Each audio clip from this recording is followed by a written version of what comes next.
नमस्कार। Renewal for life channel में आपका पुनः स्वागत है।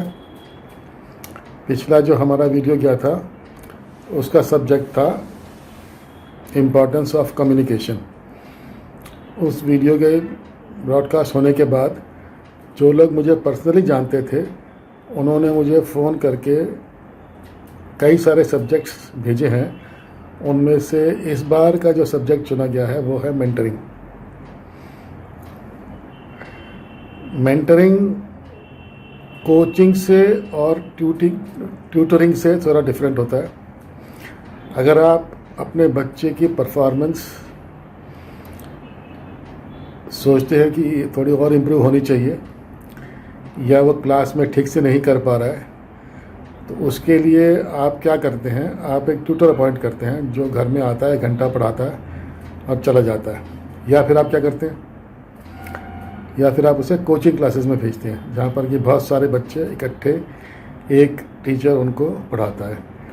तो कोचिंग में और या ट्यूटरिंग में वो लोग पैसे के लिए काम करते हैं, निस्वार्थ भाव से काम नहीं करते। अच्छा रिज़ल्ट लाने के लिए आपको क्या करना चाहिए, आपको एक मेंटर अपॉइंट करना चाहिए। मेंटर जो स्लाइटली हायर क्लास में पढ़ता हो या ज़्यादा एक्सपीरियंस्ड हो, या बच्चे का पेरेंट भी हो सकता है मेंटर, जो उसको निस्वार्थ भाव से डिज़ायर्ड स्किल्स या नॉलेज प्रोवाइड करे। अब आप देखिए, जब कोई मदर अपनी डॉटर को रोटी बनाना सिखाती है तो वो क्या करती है, she is actually mentoring. She is not teaching और coaching, she is actually mentoring. और वो मेंटरिंग की जो बातें हैं, जो अपने एक्सपीरियंस उसमें वो शेयर करती है, वो बहुमूल्य होते हैं और वो कभी भी किसी भी किताब में लिखे नहीं होते। सिमिलरली ऑफिसेस में अगर आप सोचते हैं कि मेरा कैरियर एडवांसमेंट नहीं हो रहा है, या मैं औरों से पीछे जा रहा हूँ, या मुझे वो लेवल ऑफ एप्रिसिएशन नहीं मिलता है, तो आप क्या करें, आप या तो मैनेजमेंट से बोलें कि मुझे एक ट्रेनिंग प्रोवाइड करो। मैनेजमेंट ट्रेनिंग खर्चा होता है, शायद प्रोवाइड ना करे। तो आप with in the same office अपने जो पीयर्स हैं या अपने जो आपके कोलीग्स हैं, जो आपसे सीनियर्स हैं, उनमें से किसी से एक बात करके आप उनको ना बताए, बेशक formally, without any formal agreement, आप उनको मेंटर चुन लें और आप उनसे समय समय पर अपने डाउट्स क्लियर करते रहें और अपने सवाल उनसे पूछते रहें। तो धीरे धीरे एक म्यूचुअली बेनिफिशियल रिलेशनशिप बन जाएगा।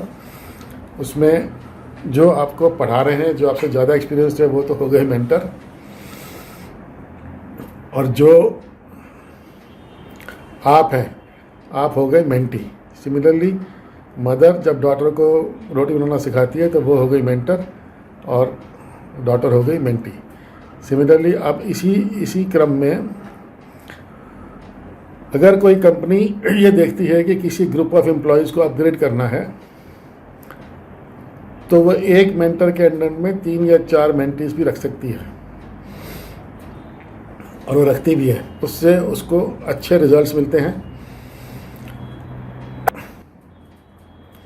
जो मेंटर और मेंटी का रिलेशनशिप होता है वो बहुत निस्वार्थ भाव से बना होता है। उसमें किसी किस्म की जेलसी, राग, द्वेष नहीं होता है, और वो over a period of time वो एक टीम बन जाते हैं और वो एज ए टीम काम करते हैं। उसमें जो मेंटर होता है वो लीडरशिप रोल अडॉप्ट कर लेता है, एक्वायर कर लेता है, और जो मेंटीज़ हैं they become the followers. And एक मॉड्यूल बन जाता है कंपनी के अंदर जिसमें 5-6 लोग होते हैं और वो एज ए टीम काम करते हैं। इससे कंपनी को फ़ायदा होता है। आप जो मेंटर होता है उसकी लीडरशिप स्किल्स डेवलप हो जाती हैं, उसकी कम्युनिकेशन स्किल्स डेवलप हो जाती हैं, और जो मेंटीज होते हैं उनकी स्किल्स जो डिज़ायर्ड डायरेक्शन में डेवलप हो जाती हैं।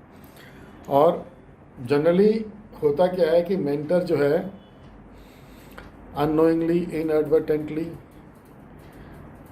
अपने मेंटीज़ को मेंटरिंग करता रहता है और उनकी मेंटल कंडीशनिंग होती रहती है।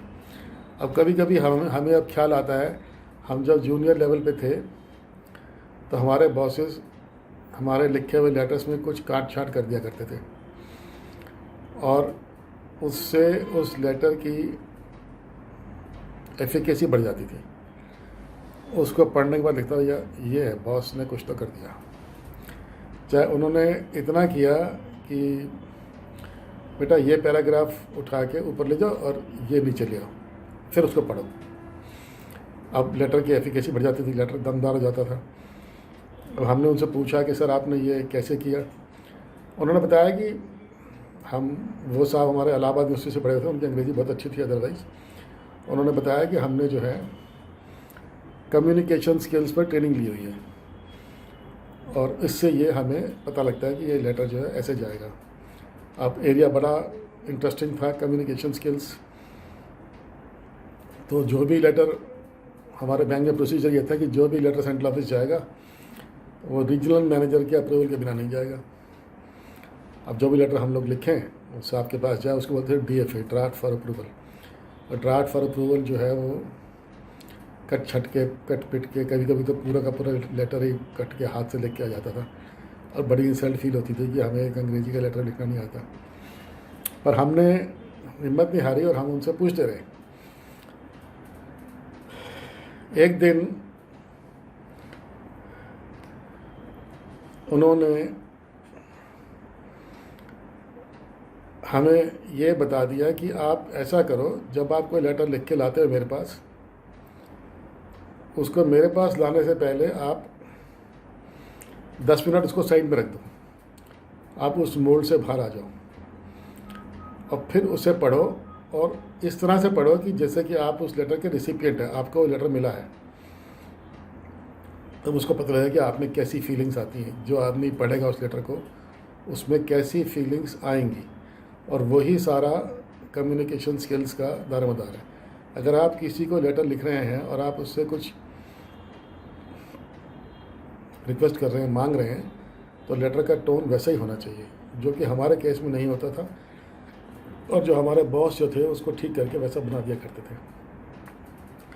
इसीलिए अब ये कम्युनिकेशन स्किल उन्होंने हमें मेंटरिंग कर दी, पर उनको पता नहीं था कि वो he is acting as a mentor या हम एज मेंटर, क्योंकि ऐसा कोई म्यूचुअल रिलेशनशिप या कोई फॉर्मल एग्रीमेंट था नहीं। पर अब पता लग रहा है कि उन्होंने हमें क्या सिखा दिया। उन्होंने ऐसी चीज़ सिखा दी हमको कि हम उसके बाद से जैसे जैसे टाइम बीतता गया हमारे लेटर्स जो हैं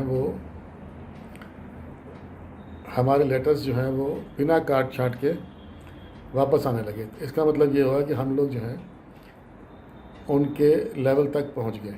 सिमिलरली अगर आप किसी इंडस्ट्री में, किसी ग्रुप में या कोई नई टेक्नोलॉजी अडॉप्ट करनी है तो उसमें आपको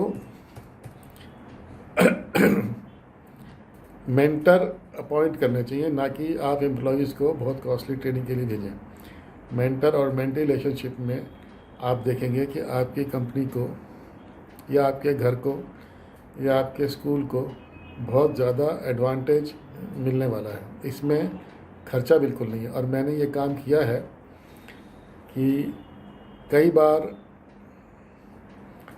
हमने ये देखा है कि हम लोग जो अपने एम्प्लॉयज़ को थोड़ा बहुत सिखाते रहते हैं, वो एक्चुअली उनमें से कुछ एम्प्लॉयज़ जो हैं ध्यान से सुनते हैं और वो उसको लाइफ में इम्प्लीमेंट करते हैं। तो दे आर माई मेंटीज। उनको ये पता था कि हमें बॉस ने ये सिखा दिया और इस बात की वो इज़्ज़त भी करते हैं कि हमको ये बात इनसे सीखने को मिली। और जो बातें हमने उनको सिखाई वो किसी ट्रेनिंग कॉलेज में, किसी MBA के क्लासेस में या किसी भी किताब में नहीं लिखी होती थी, और वही हमारा एक्सपीरियंस है। तो मेंटर क्या करता है, अपना एक्सपीरियंस का निचोड़ भी उसमें डाल देता है, जिससे कि आपको एक लाइफ में एक एडवांस्ड मौका मिल जाए। आप जो बात मेंटर ने 50 साल की उम्र में सीखी वो आप शायद 40 साल की उम्र में सीख जाते हैं। This is the benefit of mentor and mentee relationship. अब मेंटर क्या क्या कर सकता है। जब मेरा बेटा 8th क्लास में आया और उसको मैथ्स में डिफ़िकल्टी आने लगी, तो अब 2 ऑप्शन थे हमारे पास। एक ऑप्शन तो ये था कि हम एक ट्यूटर अपॉइंट कर दें जो स्कूल में रोज़ आए, उसको इतनी प्रैक्टिस कराए कि सारी मैथ्स की किताब उसे याद हो जाए और उसके बाद उसको मैथ्स में कुछ ना आए पर किताब याद हो जाए और वो अपने 100 नंबर पूरे ले आए। हमने कहा नहीं, हम तो उसकी मेंटरिंग करेंगे। तो हमने क्या किया, मैं सुबह रोज़ जल्दी उठता था, उसको जल्दी उठाता था और मैं उसको मैथ्स पढ़ाया करता था। तो मैंने उसको ना तो किताब रटवाई, ना मैंने उसको प्रैक्टिस कराई, मैंने उसने कुछ नहीं कराया। मैंने उसको एक एक क्वेश्चन अपने आप करने को दिया। वो 3-4 अटैम्प्ट में उस क्वेश्चन को ठीक कर लाता था। उससे क्या हुआ कि उसमें कॉन्फिडेंस पैदा हो गया कि yes I can do it. जिस दिन वो कॉन्फिडेंस पैदा हो गया उस दिन उसको ट्यूटर की ज़रूरत नहीं, कोचिंग की ज़रूरत नहीं, ना ही उसको मेंटरिंग की ज़रूरत। उसके बाद उसने बीटेक कर लिया, एमबीए कर लिया, उसको मैथ्स के बारे में कभी कोई कमी नहीं है, बिकॉज मेंटर ने उसमें कॉन्फिडेंस इंस्टिल कर दिया और उसकी मेंटल कंडीशनिंग ऐसी कर दी कि वो मैथ से अब डरता नहीं है। तो ये हमारा आज का जो मेंटरिंग के ऊपर सब्जेक्ट है, आज का हम यहीं समाप्त करते हैं। अब जब आपने मेंटरिंग कर ली किसी की, तो नेक्स्ट आप क्या करेंगे, आप डेलीगेशन करेंगे। तो नेक्स्ट हम चैप्टर लेंगे, इशू लेंगे डेलीगेशन के ऊपर। डेलीगेशन के उसमें हम थोड़ा सा यहाँ बताते हैं कि जो लोग डेलीगेशन नहीं करते हैं वो सारे दिन काम में लगे रहते हैं और उनसे कुछ भी अचीव नहीं होता है। धन्यवाद, बाय बाय।